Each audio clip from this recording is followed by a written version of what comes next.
Bismillahirrahmanirrahim. Me emrin Allahut, mëshiruesit, mëshirbërësit. I duam shokët e Muhamedit alayhi salatu wassalam. As nuk e teprojmë në dashurinë e ndonjërit prej tyre, por as nuk distancohemi prej asnjërit prej tyre. Ne i urrejmë ata që i urrejnë sahabët dhe për të keq i përmendim, ndërsa ne nuk i përmendim ndryshe vetëm se për të mirë. Dashuria për sahabët është besim, është fe dhe ihsan, ndërsa urrejtja tyre është herezi, hipokrizi dhe padrejtësi.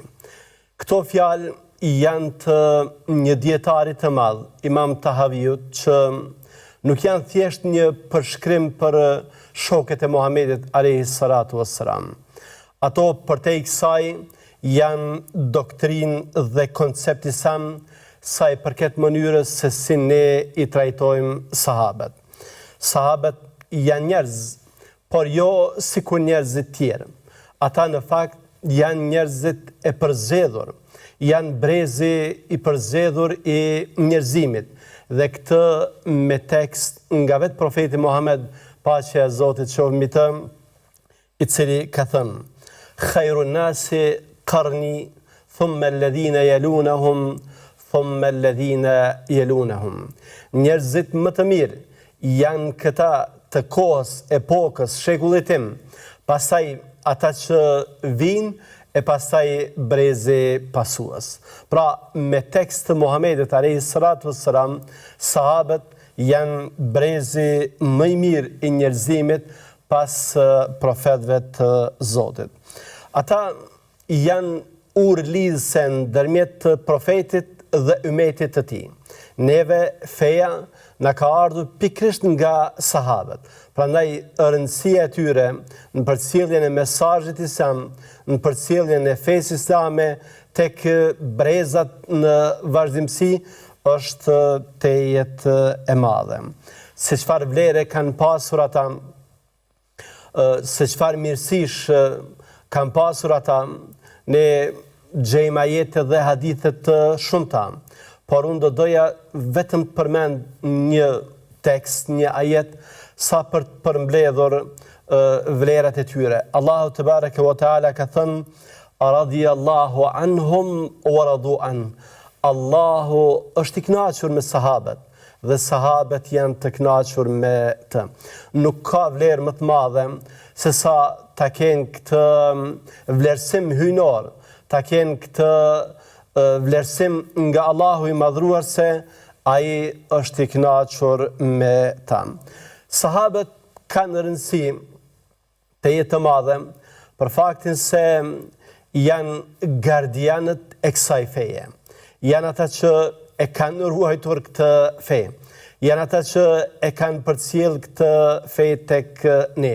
Muhamedi alayhi salatu wassalam, kur i ka përshkruar në këtë formë: wa ashabi amanatun li ummati, fa idha dhahaba ashabi ata ummati ma yu'adun. Sahabët, shokët e mi, janë garanca, janë siguria e ummetit tim. E kur sahabët të kenë shkuar, atëherë ummetit do t'i ndodh ajo që veç janë paralajmëruar për të.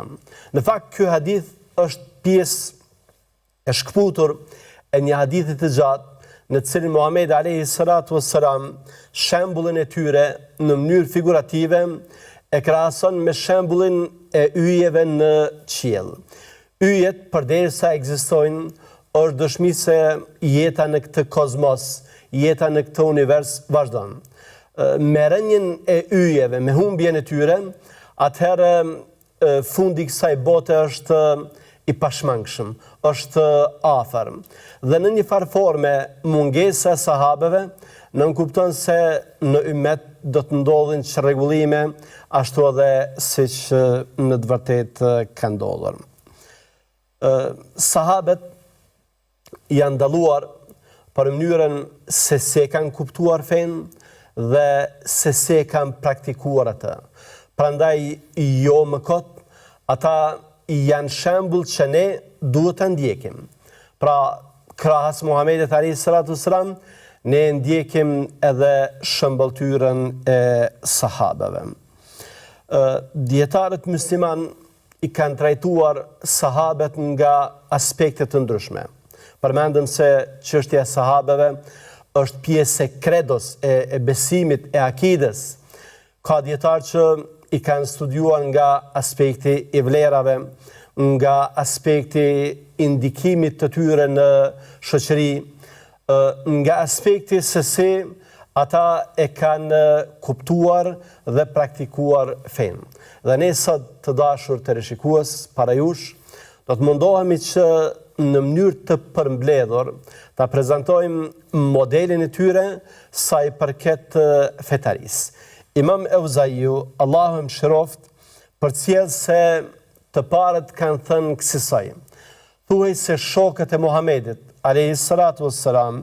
dhe tabiinët përmbaheshin për 5 gjërave. Para, i qëndronin besnik xhamatit, e dyta, e pasonin sunnetin, e treta, i frekuentonin xhamit dhe i mirëmbalin ato, e katërta, e lexonin Kur'anin dhe e pesta, luftonin në rrugën e Allahut, ose sipas një transmetimi tjetër, urdhëronin për të mirë dhe ndalonin nga e keqja. Kjo këshill e ka një rëndësi të madhe për faktin se para nesh ofron një model të suksesshëm të fetarisë, një model i cili i paraqet vlerat e mirëfillta fetare, një model i cili fetarin e sjell të gjallë dhe me botkuptimet e vërteta. Ne para se të shpjegojmë këto 5 pika që karakterizojnë fetarin e sahabeve dhe tabiinëve, do donim që të bënim një përmbledhje biografike rreth këtij dietari të madh, i cili na e përcjell këtë këshill. Imam Evzaiu e ka emrin e plot Abdurrahman bin Amr bin Muhammed. Ka lindur në Ba'lebek në Liban në vitin 88 sipas hijretit. Si i vogël ka mbetur jetim, ndërsa kujdesin dhe edukimin e tij e ka marrë përsipër e ëma. Ai i përket brezit të tretë të besimtarëve, pra tabiinëve, për vlerën e të cilëve, siç edhe përmendëm më parë, ka folur Muhamedi a.s. Ai ka arritur një numër të madh të tabiinëve, prej të cilëve edhe ka mësuar. Për shembull, e ka arritur Ata bin Ebi Rabahun, Ebu Jafar Bakirin, Mekhulin, Kataden, Zuhriun, Bilal bin Saadin, Yahya bin Ebi Kethirin, Mejmun bin Mehranin, e shumë të tjerë. Ndërsa prej ti kanë mësuar dhe kanë përcjell hadithe emrat të mëdhenj të dijeve islame, e me theks të veçantë imami i Medinës, Imam Maliku, pastaj Sufjan Theuriu, Yahya bin Ebi Kethiri dhe Zuhriu, të cilët njëherësh kanë qenë edhe mësues të tij. Është vlerësuar për dijen e madhe që ka pasur. Ka qenë imam në fik dhe në hadith. Muslimanët janë unanim sa i përket asaj se Imam Evzaiu është i drejtë dhe dietar i madh. Ebu Zur'a thot se janë përcjell prej Imam Evzaiut më shumë se 60.000 mesele.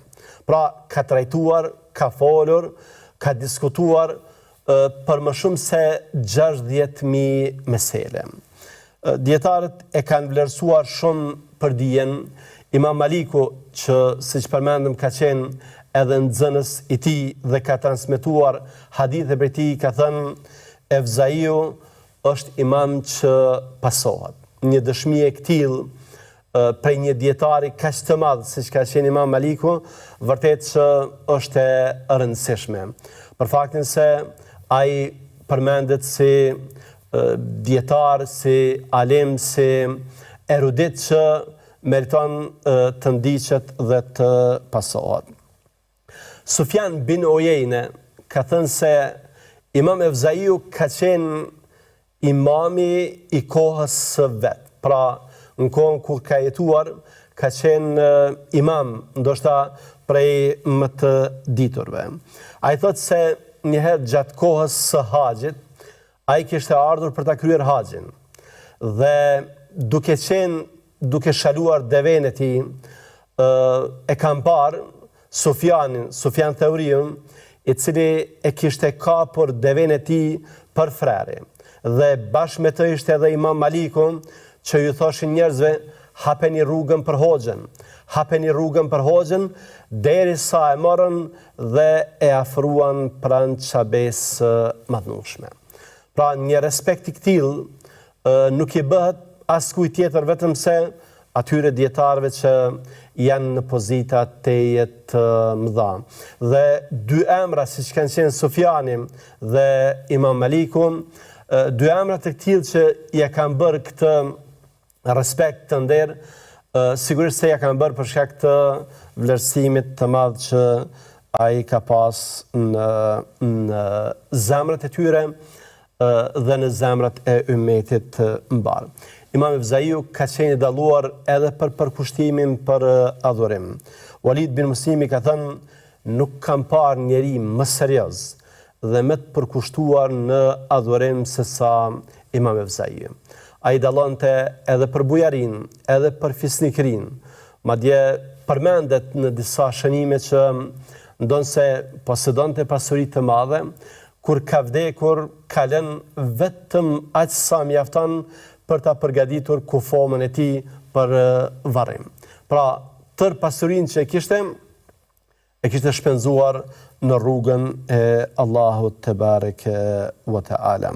Po kështu ishte këshillues i madh. Imami Ibn Ajdani ka thënë, nuk kam parë dikë që të jetë më këshillues për muslimanët se sa Evzaiu. Fjalët e tij aq shumë kishin ndikim, sa që e vështirë ta shehje duke ligjëruar, duke këshilluar, e që njerëzit përreth tij të mos ishin duke qarë ose të mos ishin duke medituar rreth fjalëve që ai i thoshte. Imami ishte aq shumë i kujdesshëm në veprimet, në fjalët, në sjelljet, saqë edhe lëshimet e vogla që mund t'i shete tek dikush, e pengonin dhe mundohej që t'i ndalonte. Një ditë e kishte dëgjuar një tregtar që, siç e dini ndonjëherë, disa prej tyre për ta shitur mallin e egzagjerojnë vlerën e tij, e egzagjerojnë produktin, vetëm e vetëm që t'i bindin të tjerët ta blejnë atë. E kishte dëgjuar një tregtar duke thënë kësaj: ejani dhe blini qep, të cilat janë më të ëmbla se sa mjalti. Imami kishte thënë, i lartësuar qoftë Allahum. A mendon ky njeri se ka nga gënjeshtra që lejohet? Pra, a mendon ky njeri se këto fjalë që po i thot e që janë gënjeshtër lejohen?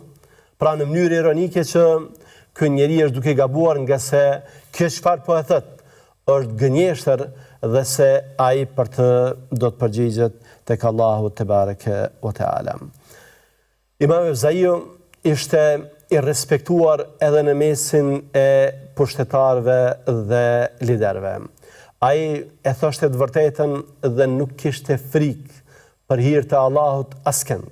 Pra, nëse ishte në pyetje që thuhej e vërteta, ai e thoshte atë dhe nuk i friksohej askujt. Përmendet se njeri nga princerit, pasi që kishte vdekur dhe ishte varrosur imami, i kishte shkuar tek varri dhe i kishte thënë: o imam, për Zotin, unë më shumë të kam pasur frikë ty se sa pushtetarin që mua më ka emëruar.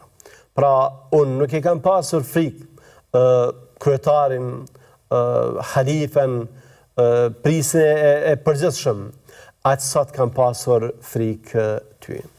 Imami ka vdekur në vitin e 57 në Beirut, ku edhe është varrosur. Pra, me pak fjalë, ky ishte imami Evzaiu, Allah mëshiroft atë dhe gjithë dietarët musliman. Tani, me lejnë Allahut, do të kalojmë tutje që të shpjegojmë këto këshilla të bukura, të cilat imami i përcjell dhe të cilat neve na e përshkruajnë, na e skicojnë fetarin e sahabeve dhe tabinëve, Allahu qoftë i kënaqur me ta. Dimenzioni i parë i fetarisë së sahabeve ka të bëjë me unitetin dhe unifikimin e tyre rreth xhamatit. Xhamati, edhe siç e dini, është koncept, pra nuk ka të bëjë patjetër me grupin e njerëzve, sa ka të bëjë me të vërtetat, me kauzat, me maksimat, me fjalët. Prandaj ne i gjejmë sahabët tek bashkohen rreth të vërtetave fetare, tek bashkohen rreth asaj që është bazike dhe e jashtëzakonshme në Islam. Nëse ne duam ta dimë se sa është i rëndësishëm ky dimenzion i fetarisë së tyre, atëherë duhet të ndalemi dhe të shikojmë se çfarë na kanë mësuar Kur'ani dhe Suneti përkitazi me mbajtjen për xhamatit. Allahu i madhruar në Kur'anin famadh ka thënë: "Wa'tasimu bihablillahi jami'an wa la tafarraqu." O ju besimtar, mbahuni për litarit të Zotit të gjithë dhe mos u përçani. Pra është një urdhër kuranor që ne si besimtar të gjithë të mbahemi për një litari i cili na bashkon neve të gjithëve. Imami Ibn Xherir Taberiu, Allah mëshiroft, e ka cituar sahabiun e madh Abdullah ibn Mesudin, Allah qoftë i kënaqur me të, të ketë thënë se për qëllim me fjalën litar në këtë ajet kuranor është xhamati. Pra Allahu i madhruar po na thot: mbahuni për xhamatit, për komunitetet, për bashkësisë dhe mos u ndani, mos u përçani, për arsye se përçarja është model i keq, është model që nuk përkon me profetët, është model që nuk përkon me njerëzit e mirë, është model që nuk përkon me sahabët. Allahu ka thënë: "Wala takunu kalladhina tafarraku wakhtalafu."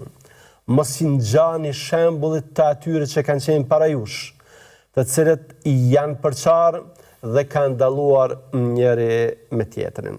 Pra, neve si besimtarë, si i thartë të Kur'anit, si pasues të Muhamedit alayhi salatu wassalam, nuk na takon që të ndjekim shembuj të këqij.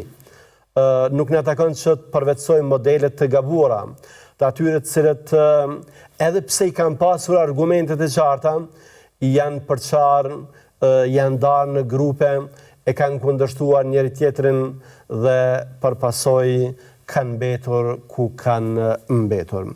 Po kështu, Allahu na tregon që rruga e drejtë, rruga e vërtetë është në unitet, në bashkim, jo në ndarje dhe në përçarje. Wa anna hadha sirati mustaqima fattabi'uhu wa la tattabi'u subul fatafarraqa bikum an sabili.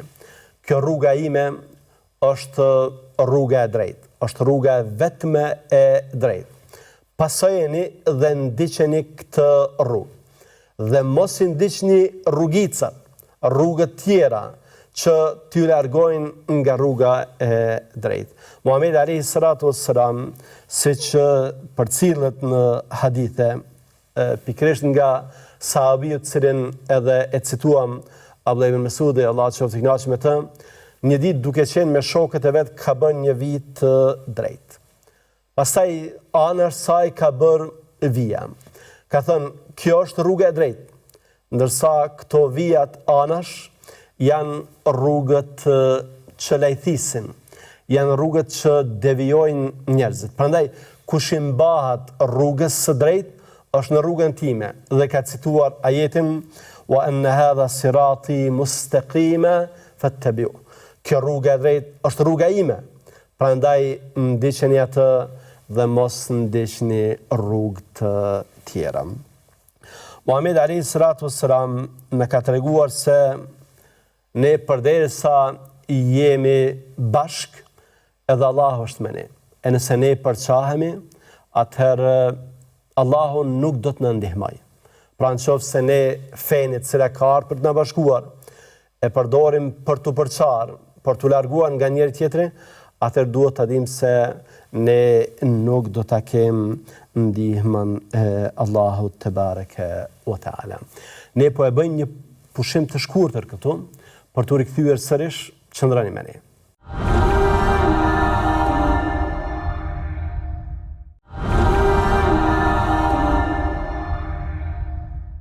Ja u kthyem sërish me lejen Allahut te bareke wa taala për të vazhduar me këtë përshkrimin e bukur që është bërë për fetarinë e sahabeve dhe tabinëve. Në pjesën e parë ne u ndalëm tek dimensioni ose diagonalja e parë e fetarisë së sahabeve, e që ishte mbajtja për xhamatin. Tani do të vazhdojmë me përshkrimet e radhës që kanë të bëjnë me ndjekjen e sunetit.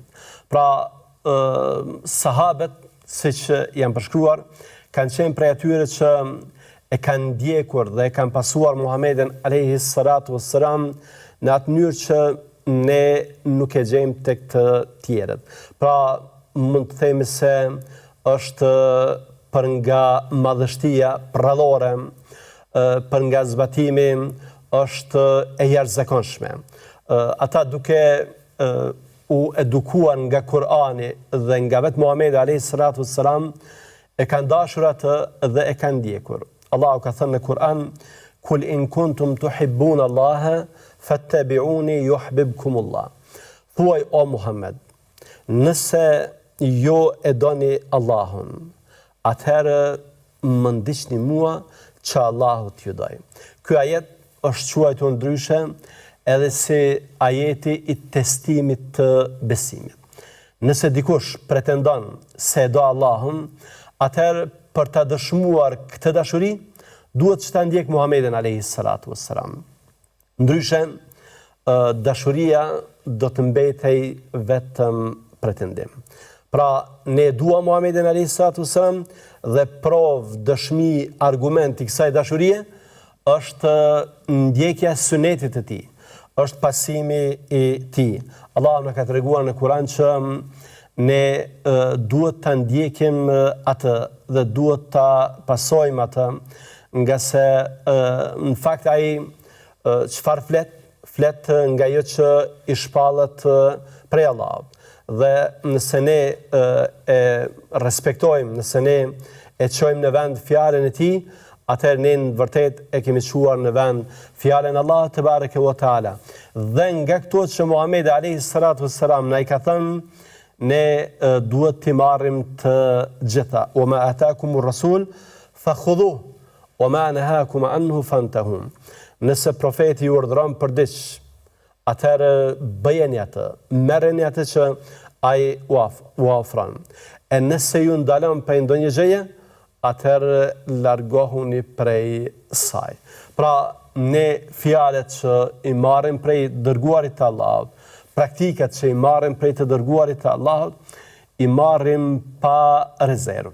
I marrim si fjalë dhe si praktika të inspiruara nga Allahu i madhruar. Madje vetë Muhamedi alayhi salatu wassalam ka thënë: "Kush më respekton mua, e ka respektuar Allahun. E kush më kundërshton, wa man asani faqad asalla, e kush më kundërshton mua, ai e ka kundërshtuar Allahun." Nga se, si tham edhe më parë, përderisa është kumtues nga Allahun, nënkupton se ajo që ai na thot neve është fjala e Zotit. Nëse ne respektojmë atë, e kemi respektuar fjalën e Zotit.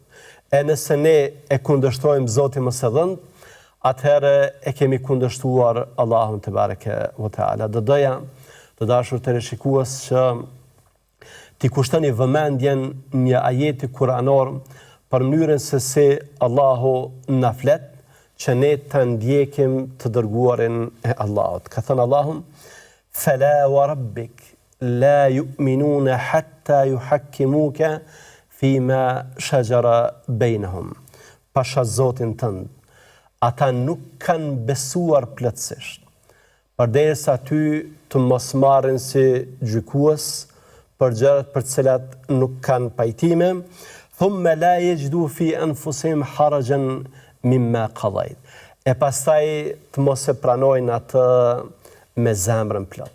Pra, një verdikt, një gjykim, një vendim që na vjen nga Muhamedi alayhi salatu wassalam, jo vetëm që nuk bëhet fjalë për refuzimin e tij, por duhet që ta pranojmë duke qenë të kënaqur me të, nga se Allahu i madhruar po betohet se ata që nuk veprojnë kësaj, ata nuk e kanë besimin e plot në Allahun e madhruar.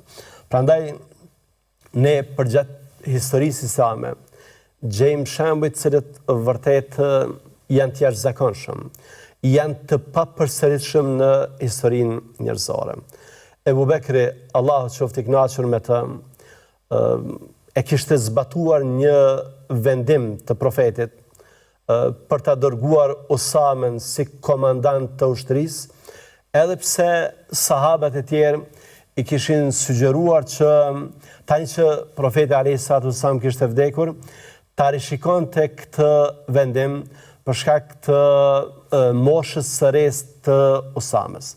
Por ai kishte thënë që atë që e ka caktuar Muhamedi alayhi salatu wasallam, unë kur nuk do ta thej. Pra, ka thënë Muhamedi alayhi salatu wasallam që Usame të jetë komandant dhe ashtu duhet të ndodhë. Sahabët ishin aq shumë të përkushtuar sa që nuk bënin kompromis me fjalët, me udhëzimet, me këshillat e Muhamedit alayhi salatu wassalam. Abdullah ibn Omeri, Allahu qoftë i kënaqur me të dhe baban e tij, një ditë kishte përcjell një hadith në të cilin Muhamedi alayhi salatu wassalam kishte thënë: "Mos i ndaloni muslimanët, robëreshët e Allahut, prej shkuarjes në xhami." Pra, nëse shkojnë në xhami, i lini të lira. Dikush prej bijve të tij kishte thënë: "Ne do t'i ndalojmë ato." Atëherë, me zemrim të madh, Abdullahu, Allah qoftë i kënaqur me të, e kishte shikuar dhe i kishte thënë: "Unë po të them se i dërguari i Allahut ka thënë që të mos i ndalojmë, ndërsa ti po më thua ndryshe, nuk do të flas kur gjatë jetës sime." Pra, nuk bëhej kompromis me fjalët e Muhamedit alayhi salatu wassalam. Nuk ishte diçka që mund të sillnin alternativë. Jo, e ka thënë i dërguari i Allahut dhe me kaq mbaron. Madje ata shumë e zbatonin saqë edhe ndoshta ato që nuk ishin drejt për drejt synime dëshironin që thjesht t'i përmbashin fjalës së dërguarit të Allahut në mënyrë që ta arrinin shpërblimin. Një ditë Muhamedi alayhi salatu wassalam, duke ligjëruar, kishte kërkuar nga njerëzit që të ulen. Në ato momente kishte ardhur sahabiu i nderuar, të cilin e cituam tash sa herë, Abdullah ibn Mesudi, dhe kur e ka dëgjuar Muhamedin alayhi salatu wassalam duke thënë uluni, ai ishte ulur tek pragu i xhamisë. Pra, ka thënë Muhamedi alayhi salatu wassalam uluni, aty ku ka qenë, aty edhe është ulur. Jo për tjetër, por thjesht që ta respektonte fjalën e të dërguarit të Allahut, Allahu qoftë i kënaqur me të. Po kështu, kushdo që lexon në hadith të Muhamedit alayhi salatu wassalam, ose thënë më mirë në koleksionet e haditheve, jo rrallë do të gjej përshkrime cilat na janë përcjell në formë të veçantë në veten e parë dhe në një mënyrë të rrallë emocionale. Ebu Hurajre dhe sahabët e tjerë kanë thënë që i dërguari i Allahut më ka porositur mua për disa gjëra të cilat kur sa t'jem gjallë nuk do t'i lë pa i vepruar. Pra, tregon se ajo që ua ka thënë Muhamedi alayhi salatu wassalam, ajo është e shtrenjtë për ta, ajo ka vlerë për ta, dhe se ato fjalë, ato këshilla, ato veprime, për cilat Muhamedi a.s. ju ka sugjeruar që t'i bëjnë, nuk do t'i lënë pa i bërë kur deri në vdekje. Dimenzion tjetër i fetarisë së sahabeve është edhe frekuentimi i xhamive, dhe jo vetëm. Është edhe përkujdesja për xhami. Ashtu siç tham, për ta kuptuar këtë kornizë të fetarisë së sahabeve, ne duhet që të referohemi Kur'anit dhe Sunetit. Allahu i madhruar në Kur'anin fammadh, ata që falen në xhami dhe që i mirëmbajnë xhamit, i ka përshkruar si besimtar të vërtet. Innema ya'muru masajid Allahi men amana billahi wal yawmil akhir wa aqama as-salah wa ata az-zakah wa lam yakhsha illa Allah. Vërtet, për njerëzve, ata që përkujdesen për xhami, janë ata që e besojnë Allahun, ata që e besojnë ditën e fundit, ata që e falin namazin, që e japin zakatin dhe që nuk kanë frikë askën tjetër pas Allahut të madhruar. Siç mund të shohim, këta njerëz kanë përmbledhur tipare që nuk i gjejmë tek të tjerët. Kanë përmbledhur besimin që është bazament i padiskutueshëm. Kanë përmbledhur obligimet që lidhen me xhamin. Namazi është obligim që kryhet në xhami. Por për të kryer ky obligim, ne kemi nevojë që edhe të financojmë xhamit. Pra janë ata që e falin namazin, e japin zakatin dhe krahas këtyre janë të fuqishëm. Kanë personalitet që i bën të dallojnë prej të tjerëve, askujt përveç Allahut të madhruar nuk ja kanë frikën. Jam përkujdesur për xhamit, për faktin se, siç kemi mësuar në hadithet e Muhamedit a.s. Të kujdesesh për xhamit nënkupton që të bësh një vepër, sevapi, mirësia, hajri së cilës rrjedh edhe pas vdekjes sate. Muhamedi a.s. ka thënë, prej veprave që besimtarit i gjenerojnë të hyra, sevapi edhe pas vdekjes, është edhe ndërtimi i xhamive. Madje, për të nxitur besimtarët që të kontribuojnë në këtë drejtim, ka thënë se e rëndësishme është angazhimi, është përpjekja, është kontributi, është bashkimi me radhën e atyre që kontribuojnë për xhami. Edhe nëse kontributi yt është solid dhe simbolik. Ka thënë në një hadith, ai që për hir të Allahut e ndërton një xhami ke mefhase qatatin, qoftë edhe sa një strofull i një zogut të vogël, Allahu do t'ja ndërtoj atij një xhami. Pra, edhe nëse për ndërtimin e një xhamie nuk ke pasur mundësi që kontribosh më shumë se sa ta zëm me shprehjet tona, me 1 euro, me 2 euro, me 5 euro, atëherë dije se aq ke pasur dhe Allahu i madhruar për sinqeritetin tënd do të shpërblej me një shtëpi në xhennet. Nga se xhamit, më falni, janë shtëpitë e Allahut dhe rrjedhimisht janë vendet më të dashura tek Allahu. Abdullah ibn Abbasi, Allahu qoftë i kënaqur me të dhe baban e tij, ka thënë, xhamit janë shtëpitë e Allahut në tokë. Dhe ato ndriçojnë për banorët e qiellit, ashtu siç yjet ndriçojnë për ne. Pra, ashtu siç ne i shohim në natë, gjatë natës së errët yjet, po kështu banorët e qiellit, melekët, i shohin xhamit në tokë. Xhamit tek sahabët nuk kanë qenë thjesht vende për adhurim, por kanë qenë vende edhe për ruajtjen e fetarisë së tyre. Është përmendur nga Abu Hurajra, Allahu qoftë i kënaqur me të, se kanë qëndruar në xhami veç mas gjatë Ramazanit, që ta ruajnë agjerimin e tyre, pra ta ruajnë adhurimin e tyre, të veçohen vetëm me Allahun te bareke ve teala, të përkushtohen vetëm Allahut te bareke ve teala, dhe duke qenë në këtë gjendje, ata janë ruajtur nga shikimi në haram, nga fjalët që ne ndonjëherë nuk ju kushtojmë rëndësi dhe të cilat janë vërtet rrezikshme.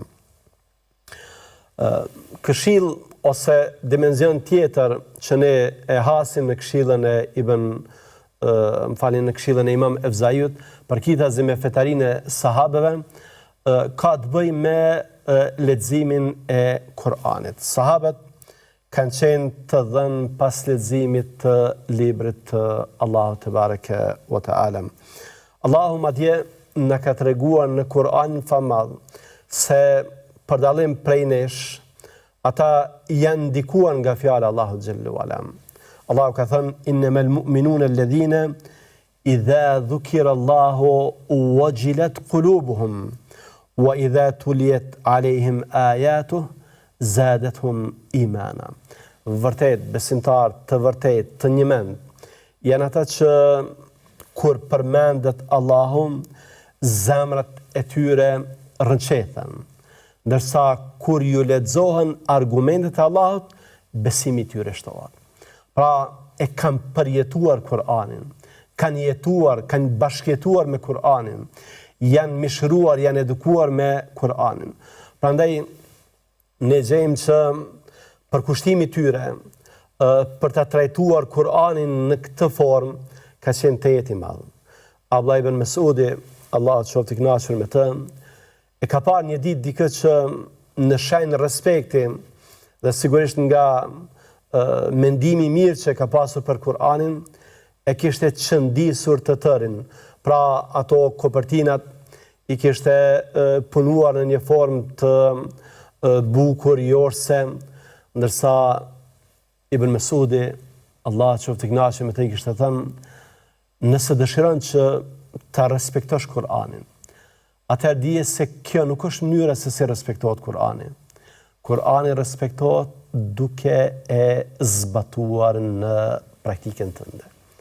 Prandaj ne, nderuar vëllezër, jo rrallë dëgjojmë, lexojmë se ka qenë praktik e sahabeve që krahas mësimit teorik nxënjes përmendsh të ajeteve kuranore, ata paralel me të edhe ta zbatojnë Kur'anin. Pra kanë mësuar 10 ajete, nuk kanë vazhduar tutje, mirë po janë dalë dhe i kanë zbatuar ato ajete në praktikën e tyre. Ata kishin njohuri teje të thella dhe të mëdha për Kur'anin. Ky sahabi i nderuar të cilin po e citojmë tash sa herë, Abdullah ibn Mesudi, është betuar në Allahun se nuk ka ajet në Kur'an për cilin unë nuk di se ku ka zbritur dhe për kë ka zbritur. Pra, kam pas një dije të përgjithshme që ka përfshirë secilin prej ajeteve kuranore në mënyrë të veçantë. E ka njohur librin e Allahut te bareke ve teala dhe kanë punuar sipas tij. Kur'anin ata e kanë menduar se diçka që i drejtohet në mënyrë të veçantë atyre. Pra, jo si diçka që flet për dikë tjetër, jo si diçka që nuk po ju drejtohet atyre, mirë po si diçka që bën thirrje në veten e parë për secilin prej tyre. Për shembull, Allahu ka thënë në Kur'an, "Lan tanalu al-birra hatta tunfiqu mimma tuhibbun." Ju nuk do të arrini mirësinë nëse nuk shpenzoni nga pasuria të cilën ju e doni, nga pasuria me të cilën ju jeni të lidhur. Sahabiu i nderuar Talha e ka pasur një kopsht të veçantë në Medinë. Kopshtin që quhej Bejruha, dhe të cilin e vizitonte Muhamedi alayhi salatu wassalam dhe pinte prej ujit të tij. Kur e ka dëgjuar këtë ajet kuranor, ka thënë, o i dërguar i Allahut, Allahu po na thot neve që të shpenzojmë nga pasuria që dua më së shumti, që e kemi më së afërmi zemrës. Unë nuk kam ndonjë pasuri që ka vlerë tek unë më të madhe se sa ky kopsht. Dhe këtë kopsht po e jap për hir të Allahut te bareke ve teala. Pra nuk ka qenë për atyre që t'ja përcjell dikujt të ajet, ta nxit dikë për të dhënë, jo. Ai ka thënë Allahu po thotë që ne ta japim pasurinë që dua më së shumti dhe ja ku jam pasuria ime më e çmuar, kopshti Bejruha, është sadaka për hir të Allahut te bareke ve teala. Ata po kështu edhe çortimet kuranore, edhe vrejtjet kuranore i kanë marrë në veten e parë. I janë drejtuar, i kanë interpretuar sigur, i janë drejtuar personalisht atyre. Për shembull, Allah në kapitullin Hujurat ka thënë: "Ya ayyuhalladhina amanu la tarfa'u aswatakum fawqa sawti an-nabi." O ju që keni besuar, mos guxoni ta ngritni zërin tuaj mbi zërin e profetit Muhammed alayhi salatu wassalam. Sahabiu nderuar Thabit bin Qaisi e ka pasur zakon nga vetë natyra e tij që të flet me zë të lartë. Kur ka folur, zëri i tij është dalluar mbi zëra të tjerë. Dhe kur e ka dëgjuar këtë ajet kuranor, ka thënë vajhalle për mua. Aq rënd e ka përjetuar, saqë ka menduar se puna e tij e pati. Dhe për disa ditë madje nuk ka dalë në xhami. E Muhamedi alayhi salatu wasallam kur nuk e ka parë në xhami, ka pyetur për të. Ka shkuar Sade dhe ja ka rrëfyer rastin. Thabiti ka thënë, unë do t'jem prej banorëve të xhehenemit, nga se unë e kam ngritur zërin mbi Muhamedin alayhi salatu wassalam. Jo qëllimshëm, si thamë, por për shkak natyrës së tij. Muhamedi alayhi salam ka thënë, jo, ti do t'jesh prej banorëve të xhenetit. Pra, ky sahabi nderuar është marrë me veten e tij dhe këtë ajet kuranor në të cilin ne udhëzohemi për një etik të veçantë në të shprehur me Muhamedin alayhi salatu wassalam, ai e ka zbritur në nivelin personal. Dhe përderisa i janë kujtuar raste kur e ka ngritur zërin ndaj Muhamedit alayhi salatu wassalam, atëherë ka menduar se e pati puna e tij. Sahabët neve na kanë treguar edhe për mënyrën se si mund të depërtojmë në thellësitë e kuptimeve të Kuranit. Na kanë përshkruar rrugën që neve përveç dijes na çon edhe tek kuptimet e thella të Kuranit. Uthmani, Allahu qoftë i kënaqur me të, ka thënë sikur zemrat tona të pastroheshin, nuk do të ngopeshin me Kur'an. Pra, nëse ne duam që të mos privohemi prej mësimeve të Kur'anit, prej këshillave të Kur'anit, prej urtësive të Kur'anit, atëherë ajo që ne duhet të bëjmë është që t'i pastrojmë zemrat tona. Nga se nëpërmjet pastrimit të zemrës, ne arrijmë deri tek kuptimit kuranore. Dhe dimensioni i fundit i fetarisë sahabeve është lufta në rrugën e Zotit. Siç përmendëm, janë dy transmetime. Transmetimi i parë e përmend luftën, ndërsa transmetimi i dytë e përmend urdhërimin për të mirë dhe ndalimin nga e keqja. Siç e dini, të nderuar teleshikues, lufta në rrugën e Zotit ka pas gjithmonë një përpjekje që të baltoset si mekanizëm, të përbaltet që të përshkruhet jo në mënyrat e vërteta.